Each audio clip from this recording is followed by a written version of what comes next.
CUET PG psychology 2027 का M तो आपने रख लिया है, बट क्या आपको पता है कि क्या उनकी रैंक्स आई है, क्या ऑल इंडिया रैंक 1 थी, क्या स्कोर आया है, और उसी के साथ साथ में यूनिवर्सिटीज की रैंक क्या रही है। तो ये सबसे मेन चीजें हैं, तो आज मैं यही बताने वाली हूँ।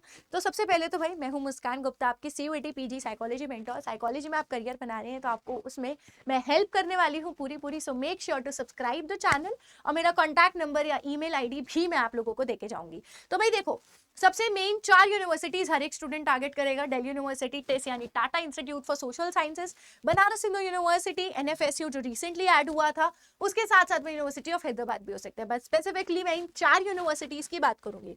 देखो यार, सबसे पहले मैं आप लोगों को बता दूं दैट हमारी जो ऑल इंडिया रैंक 1 2026 में आई थी, वो आई थी 268। यानी कि आप ये सोचो 268 स्कोर आया है हमारा 300 में से।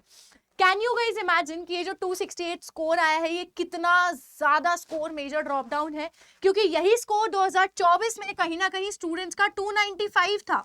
ठीक है, ये हमारा 2026 का है और ये मेरा 2025 का है। सो कंसीडरिंग दैट यहाँ पे 2026 में मेरे पेपर का साइकोलॉजिकल लेवल काफी डिफिकल्ट हुआ था, on what basis it became difficult. तो देखो यार, ऐसा हुआ कि 75 क्वेश्चंस जो आते हैं, एनटीए ने डेलिबरेटली उसके अंदर कुछ क्वेश्चंस आउट ऑफ सिलेबस पूछे, जिसके अंदर से मैं ये मान के चल रही हूँ 5 क्वेश्चंस आउट ऑफ सिलेबस थे, बट ओवरऑल 25 क्वेश्चन 75 में से ऐसे आए थे जो बहुत ही डिफिकल्ट लेवल के थे, और 50 क्वेश्चन इजी टू मॉडरेट थे, जिसकी वजह से पेपर का लेवल डिफिकल्टी लेवल की तरफ था। ठीक है, हर बार जैसे जैसे साइकिल्स आगे जाते जा रही है, पेपर का लेवल बढ़ता जा रहा है, कंसीडरिंग कि स्टूडेंट्स ऑफ नंबर जो एग्जाम में रजिस्टर हो रहे हैं वो भी बढ़ते जा रहे हैं। इसीलिए हमें ये मेजर ड्रॉप डाउन 2026 के अंदर देखने को मिला था। कुछ कुछ ऐसे टॉपिक्स इंक्लूड करे गए, और कई बार एनटीए ने ऐसा भी किया कि उन्होंने एक यूनिट पे इतना फोकस कर लिया कि वो बाकी कुछ यूनिट्स को बिल्कुल ही इग्नोर करके बैठ गए। राइट, तो हमें इन सब चीजों के ऊपर बहुत ज्यादा अपनी इस प्रेपरेशन में ध्यान देना है दैट आपने सारे पीवाईक्यूज कवर्ड करे हैं, जो भी आउट ऑफ द सिलेबस चीजें हैं आपने अपनी स्टैंडर्ड बुक्स को फॉलो करा है, बिकॉज एनटीए वहीं से आपको क्वेश्चंस दे रहा है। यू नेवर नो कि स्टैंडर्ड बुक की लाइन जो है वो लिख के आ गई है। तो it is very very very important कि आप हर एक कॉन्सेप्ट को समझ रहे हो। अगर आपको कॉन्सेप्ट भी समझ आता है तब भी आप हर एक चीज को कर सकते हो। Does that mean that you have to follow each and every standard book? Not really, right? तो अब बात करते हैं कि हमारा टॉप स्कोर क्या रहा है। ये देखने में बहुत छोटा सा एक चार्ट दिख रहा होगा, बट यहाँ पे जो टेस्ट है, टेस्ट ड्यू, ये जो है प्रीमियम स्टूडेंट्स को उठाता है। राइट, तो इन्होंने क्या किया, इन्होंने प्रीमियम लेयर ऑफ स्टूडेंट्स लिया, जिसके अंदर टेस्ट हमारा गया था 260 प्लस, यानी कि ऑल इंडिया रैंक 1 ही हमारी 268 आई थी, जिसके अंदर इन्होंने 260 हमारा 260 से ऊपर वाले सारे स्टूडेंट्स लिए। मेरे खुद बैच से, मेरी क्लासेस से स्पेसिफिकली जितनी भी रही हैं, उनमें से 4 स्टूडेंट्स वेंट टू टेस्ट। ठीक है, 4 students went to test, 4 students of my batch went to Delhi university. उसके अलावा और भी स्टूडेंट्स थे, मतलब 4 तो मैं दिल्ली यूनिवर्सिटी स्पेसिफिकली बता रही हूँ कि मेरे एक फाउंडेशन बैच से आए हैं। ठीक है, फाउंडेशन बैचेस जो हमारे होते हैं, उसके अलावा और भी जितने स्टूडेंट्स गए हैं वो अलग अलग बैचेस के रहे हैं, अलग अलग यूट्यूब क्लासेस के रहे हैं। बट इसके साथ साथ यहाँ पे हमारा क्या चलने वाला है, ड्यू में हमारे को C1 और C2 कैटेगरी देखने को मिलती है। यानी कि यहाँ पे हमारा जो C1 कैटेगरी है, ये नॉन ड्यू स्टूडेंट्स होते हैं, यानी कि ये वो स्टूडेंट्स होते हैं जो दिल्ली यूनिवर्सिटी के नहीं होते हैं। तो अगर वो दिल्ली यूनिवर्सिटी के नहीं है तो इनकी कट ऑफ हमेशा ज्यादा कंपैरेटिवली जाएगी ही जाएगी। ठीक है, एक और कॉमन डाउट आप लोगों का रहता है कि क्या ma'am Delhi university non psychology students को एक्सेप्ट करता है, तो वो भी मैं भी बताऊंगी। तो इन्होंने यहाँ पे 253 रखा था जनरल का स्कोर, मैं ये आपको बता रही हूँ। C1 कैटेगरी यानी कि ये था हमारा नॉन ड्यू स्टूडेंट्स के लिए, यानी कि वो सारे स्टूडेंट्स जिन्होंने दिल्ली यूनिवर्सिटी से नहीं करी है। उसके अलावा आपका C2 कैटेगरी, ये सारे वो थे आपके जो ड्यू पास आउट्स थे, उनकी कैटेगरी गई थी 238।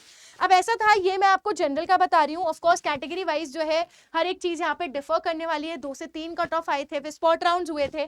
ठीक है, टिस का क्या था, टिस ने उन्होंने अपनी कभी भी कट ऑफ रिलीज नहीं करी, दे स्पेसिफिकली जस्ट ऐसे लिस्ट ऑफ स्टूडेंट्स दे देते हैं, उससे हमें पता चल पाता है कि कितना रहा है। उसके अलावा बनारस हिंदू यूनिवर्सिटी का ऐसा है कि हमेशा ज्यादातर ऐसा हुआ है कि कट ऑफ कंपैरेटिवली कम जाती थी, but this time for Banaras Hindu university as well cut off आपकी 221 एंड 235 जो है गई थी।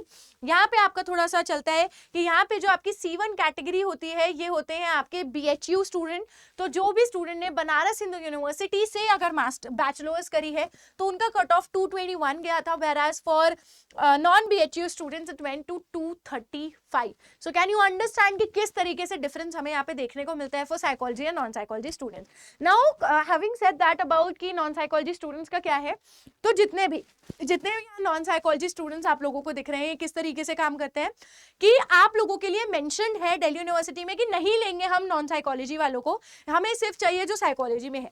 But let me tell you, अगर आपका स्कोर बहुत अच्छा है, अगर आप उस कट ऑफ के अंदर फॉल कर रहे हो, यू विल गेट एडमिशन. ठीक है. So there was one of my student, मैं उसके साथ इंटरव्यू प्लान करूंगी आप लोगों के लिए. ठीक है. सो मैंने उन्हें बोला था कि यू कीप द होप, होगा एडमिशन होगा, and she eventually got into due. ठीक है. तो आप लोगों को इररिस्पेक्टिव, चाहे क्या ही आपका कट ऑफ है, चाहे आपका कितना ही स्कोर आएगा, जब भी आप 27 के लिए एम करोगे तो आपको अपना बेस्ट हर एक फॉर्म को फिल करना ही करना है. Whereas for Banaras Hindu university, उनका नॉन साइकोलॉजी स्टूडेंट्स का अलग से प्रोग्राम होता है. Now talking about NFSU, national forensic sciences university, ये जो पर्टिकुलर यूनिवर्सिटी है, इनके 4 से 5 अलग कोर्स हैं. कंसीडरिंग इनके पास MA क्लिनिकल RCI है, इनके पास क्रिमिनोलॉजी है, इनके पास फोरेंसिक है, न्यूरोसाइकोलॉजी है. हर एक की अलग अलग कट ऑफ हम लोगों को देखने को मिली थी. ठीक है. इन्होंने स्पेसिफिकली कट ऑफ को रिलीज नहीं किया था. NFSU का सबसे लेट काउंसलिंग प्रोसेस स्टार्ट हुआ था. इसके अंदर ऐसा था कि 212 पे या फिर 202 पे भी स्टूडेंट्स को कोर्सेज में एडमिशन मिल गया था, फोरेंसिक के अंडर भी. और अगर आप लोग चाहते हो कि आपको थोड़ा हैंड्स ऑन एक्सपीरियंस चाहिए in terms of forensic neuro, then NFSU should be your institute. ठीक है. बट अगर आपको चाहिए कि प्रैक्टिकल एक्सपोजर, थेरेपी स्किल्स, तो test should be your main focus. But अगर आपको एकेडमिया एंड रिसर्च में जाना है तो DU and BHU should be your preferences on the basis of your score. It is very important and on the basis of your interest कि आप कौन सी university यहाँ पे सेलेक्ट करते हो. राइट. अब अगर मैं बात करूं 27 के लिए, तो देखो यार 27 की मैं प्रिडिक्शन नहीं कर सकती हूं, but I can somewhere tell you कि आपको अपने जो भी हमारी ऑल इंडिया रैंक 1 है, मैं चाहती हूं कि आप इस वीडियो को देख रहे हो तो आपकी ऑल इंडिया रैंक 1 आए, आप टॉप 10 स्टूडेंट्स में आओ, आप टॉप 20 स्टूडेंट्स, टॉप 100 स्टूडेंट्स में आओ. राइट. बिकॉज वही टॉप 100 स्टूडेंट्स कहीं ना कहीं इन सब यूनिवर्सिटीज के अंदर आज सेटल्ड है. At the same time I really want you to know कि जो भी इररिस्पेक्टिव ऑफ स्कोर आता है, आपको प्रेपरेशन अच्छे से करनी है. बिकॉज इन स्टूडेंट्स ने प्रेपरेशन अच्छे से करी तो ये यहाँ तक पहुंच पाए हैं. राइट. कहीं ना कहीं मुझे ऐसा लगता है दैट इस बार भी पेपर जो है इजी, मतलब मॉडरेट की तरफ तो आएगा ही आएगा. तो आपको अपना प्रेपरेशन उसी तरीके से रखना है. राइट. क्योंकि PYQ एनालिसिस करना जरूरी है. अब आउट ऑफ द सिलेबस चीजें आई हैं, तो एक क्वेश्चन के जो 4 ऑप्शंस हैं उन्हें देखना, समझना, पढ़ना जरूरी है.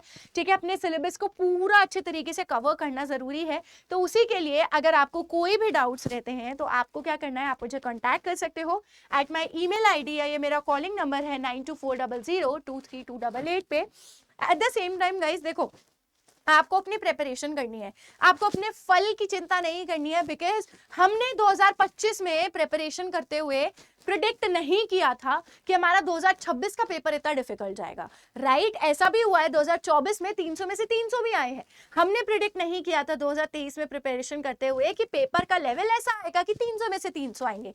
सो इररिस्पेक्टिव ऑफ एनीथिंग, आपको अपने आप को एम करना है कि मैं top premium layer of students में रहूं, कि मेरा स्कोर ऐसा है. अगर एक स्टूडेंट का स्कोर 250 है तो वो इन चारों यूनिवर्सिटीज में बहुत स्मूथली जा सकता है. क्यों? क्योंकि वो टॉप प्रीमियम लेयर में आ रहा है. 250, लेकिन जिस हिसाब से कट ऑफ्स आई थी, एक 254, 260 वाला बच्चा भी घबरा रहा था. बट कहीं ना कहीं मैं आपको बता रही हूँ कि top premium layer of students में रहोगे, जितना अच्छे से मेहनत करोगे, क्योंकि अगस्त आ चुका है. राइट. आज मैं ये वीडियो जब रिकॉर्ड कर रही हूँ, अपलोड हो रही है, तो ऑलमोस्ट 18-19 अगस्त है. आज से मैं कह रही हूँ अगर अभी से भी प्रिपेयर करना शुरू करोगे तो nobody can stop you from going deep. Festivals आएंगे, इट्स ओके, फेस्टिवल्स आ रहे हैं, कुछ भी हो रहा है, आपको अपनी पढ़ाई में कंसिस्टेंसी रखनी है. कई बारी स्टूडेंट्स अपनी अकाउंटेबिलिटी नहीं ले पाते, कई बारी सिलेबस कवर नहीं हो पाता है, तो वो सब चीजें मैं आप लोगों को कराऊंगी. मेरा जो अल्टीमेट बैचेस हैं वो लाइव है. अगर आपको उसमें और डिस्काउंट चाहिए तो आप मुझे कांटेक्ट कर सकते हो. अगर आप ये कूपन कोड MG10 यूज करोगे, इसके थ्रू भी आप लोगों के डिस्काउंट्स हो जाएंगे. रेस्ट अपनी प्रिपरेशन को शुरू कर दो, बिकॉज आपको ऑल इंडिया रैंक 1 में आना है. और ये जो बार है 268 का, इस बारी हमें उसे ब्रेक करके हमें आगे जाना है और NTA को प्रूव करना है दैट नो मैटर किस तरीके के क्वेश्चंस आएंगे, we will solve it. Right. बाकी अगर आप चाहते हो कि कोई और स्पेसिफिक यूनिवर्सिटी का मैं करूं, जैसे आप चाहते हो कि मैं NFSU के सभी कोर्सेज का बताऊं, तो आप नीचे कमेंट कर सकते हो. उसके अलावा कोई भी क्वेरीज हैं और कोई आपके पास सजेशंस हैं, ठीक है, कुछ भी है तो आप मुझे मेल कर सकते हो, नहीं तो नीचे कमेंट सेक्शन में ड्रॉप कर सकते हो जो भी क्वेरीज हैं आपकी। And rest you know where to find me. With that I will see you very very next time. All the best.